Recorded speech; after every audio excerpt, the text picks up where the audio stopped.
tenemos un circuito magnético, ¿bien?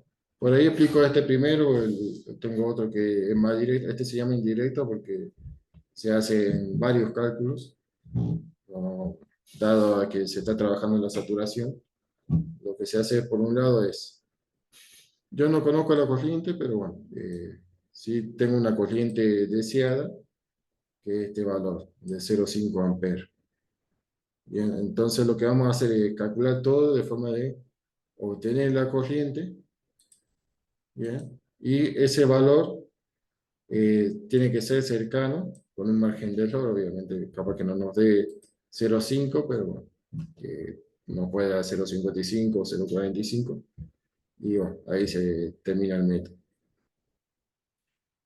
Entonces, nosotros partimos de un flujo, ¿bien? Que este flujo va a ser como un valor de partida a la hora de calcular, ¿bien? Estos valores son datos, o sea, esto no cambia, son las dimensiones del circuito magnético. Entonces, esto efectivamente es así, de una iteración no cambia. Bien, y también conocemos el número de Spira, que no lo he puesto por acá, pero creo que era 100. También conocemos el número de Spira. Entonces, ¿qué es lo que primero hacemos? Bueno, necesitamos la sección, así que calculamos la sección, que la tenemos que calcular en cada tramo. Y aquí, a ver, tenemos la profundidad del material, sería B, que serían los 3 centímetros. Bien. Y lo que sí va variando es el ancho. Bien, por ejemplo, en el A12, que es acá,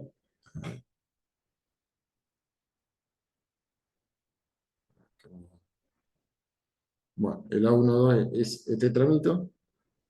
Entonces, en este tramo tenemos que A vale 3 centímetros, después en este va a valer 2, en este 3 y en este 4.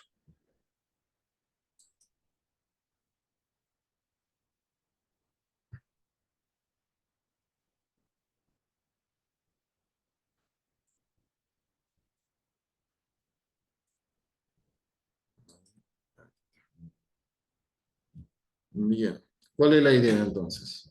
Nosotros lo que tenemos que hacer es calcular lo que son las reluctancias.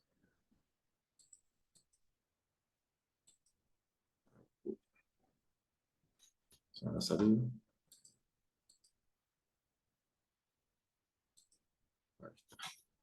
Entonces, tenemos que calcular las reluctancias de cada tramo. Bien. Perdón. En este caso, lo que está haciendo es representar este circuito. Representar este circuito. Como estamos trabajando ya con saturación, bueno, sí, se puede calcular las reluctancias, pero en este caso no tendría sentido, pues lo que vamos a hacer es utilizar la curva de magnetización. Bien, podríamos hacer ese paso, pero como ya directamente tenemos que usar la curva, no tendría sentido. Entonces, ese paso lo podemos omitir. Pero sí lo podemos representar, lo podemos usar para representar este circuito. Entonces, en este circuito, ¿qué tenemos? Entre 1 y 2 tenemos una reluctancia R1, entre 2 y 3, una reluctancia R2, entre 3 y 4, R3, y entre 4 y 1, R4. Bien, entonces, en este tramo, todo esto está hecho del mismo material. Bien, entonces acá tenemos que usar la misma curva de saturación. Bien, eso nos hace, bueno, más sencillo el problema. Entonces, y también lo que hay que tener en cuenta, que les mencioné en la clase pasada, es en este tramo 4.1, ¿qué tenemos? Tenemos el material que tenemos acá, tenemos este material, y encima del material tenemos la bobina. Entonces, eso hay que tener en cuenta aquí, de que por un lado tenemos el material, ¿bien? Y por otro lado tenemos la bobina, por lo tanto tenemos la fuerza magnetomotriz. Entonces,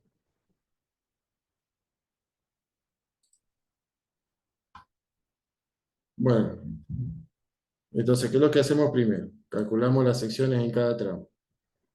Bien, en ese 1, 2, entonces va a ser el producto de las dimensiones que tenemos aquí. Bien, este ancho, por la profundidad de estrés, esta profundidad de estrés, bien, y que no me deja subir cuando escribo, ahí está. Entonces, esta profundidad de estrés y esta altura, en este caso también, bueno, va a ser 3. Bien, bueno, eso después se pasa a metros cuadrados, entonces son las secciones que tenemos acá.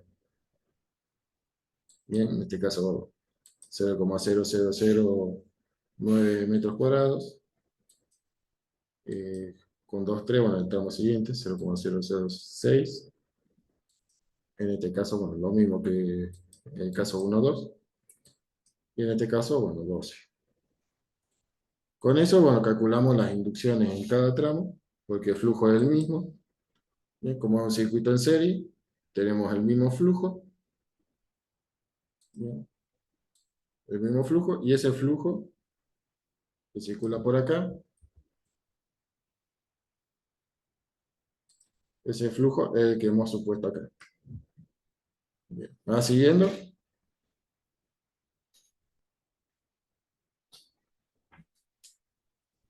Sí, profe.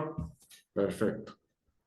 Calculamos las inducciones. Eso nos da, bueno, W por metro cuadrado, nos da en Tesla. Bien. Con esos valores, vamos a la gráfica, a la curva del material, bueno, a la fórmula que le mostré hace rato entre la inducción y H, la fórmula empírica. Y con eso, bueno, calculamos en función de B,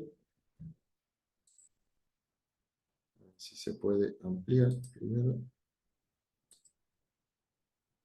Acá.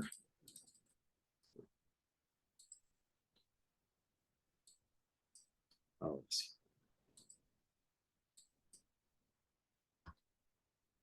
Y acá está. Entonces, B lo tenemos como dato. Bien, supongamos que nos dio 1. Venimos aquí. Y con eso, bueno, calculamos el valor de H. Supongamos que nos da 1000 acá. Bien, ese valor después lo usamos para calcular cada una de las tensiones magnéticas.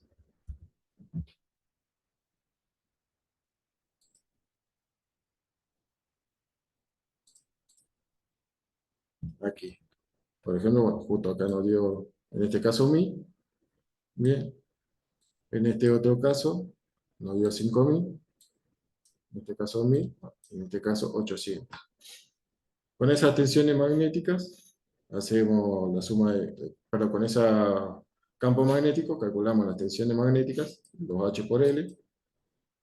Bien, hacemos la suma para cada tramo, el tramo 1 2. Esto por la longitud del tramo 1 2, el 2 3, el 3 4 y el 4 1. Hacemos la suma. Bien. En este caso tenemos 1000 por 0,14, bueno, 5000 por 0,11, 1000 por 0,14 y 800 por 0,11. Sumamos eso, eso nos va a dar lo que sería, bueno, el campo magnético total por la longitud total. Esta sería la fuerza magnetomotriz total. Que eso sería igual al N por I. Por lo tanto, ¿qué es lo que hay que hacer? Si nosotros conocemos I, N, que sería 100, entonces despejamos I. Bien. Acá, bueno, AB sería amper vueltas, o sea, amper de corriente y vueltas del número de espiras, es como para diferenciarlo de la corriente. Entonces, de ahí lo que hacemos es, despejar I. Bien, entonces a la fuerza magnetomotriz lo dividimos por el número de espiras y eso nos da la corriente. En este caso nos dio 9,18 y nos tiene que dar 0,5. Bien, o sea, nos dio mucho más alto. ¿Qué es lo que hay que hacer? Entonces, bajar el flujo. Bien, proponer un flujo menor. Pasamos a la segunda iteración. En el caso, bueno, las dimensiones, como las dimensiones no varían, no hace falta volver a calcularla, eso se calcula una sola vez. Lo que sí, bueno, hay que calcular de vuelta son las inducciones, los B, lo calculamos de vuelta en función del flujo nuevo que hemos propuesto. Antes era 0,001, ya lo hemos bajado un poco. Entonces, con ese flujo, calculamos las inducciones. Con eso, bueno, venimos a la curva de vuelta y calculamos los H. Bien. Con esos H, bueno, calculamos de nuevo las tensiones magnéticas, como hicimos recién. Con esas tensiones magnéticas, calculamos la fuerza magnetomotriz, la dividimos por el número de espiras y vemos, bueno, que nos dio. Nos dio 3,22, está mejor, pero sigue siendo mayor a 0,5. En este caso sí, le he puesto un flujo muy alto a propósito, como para mostrar cómo es el proceso. Por ahí, bueno, ustedes cuando hagan el ejercicio, sí pueden inteligentemente proponer un flujo, por ahí ir mejorando el flujo, de forma de, bueno, tratar de hacer la menor cantidad de integraciones posible. Entonces, nuevamente repetimos el proceso, calculamos las inducciones, los campos magnéticos. ¿Me siguen? Sí, profe. Perfecto.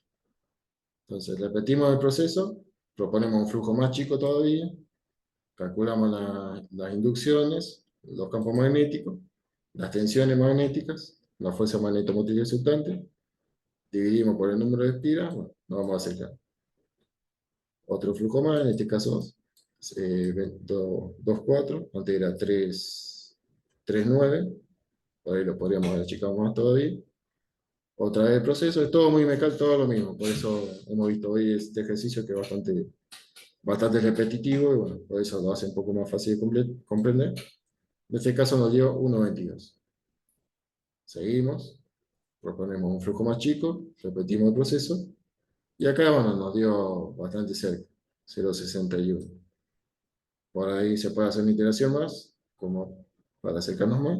Y acá nos dio 0,47, ahí ya podemos parar. Ya nos dio bastante bien. ¿Se entendió? Sí, sí, profe. Buenísimo.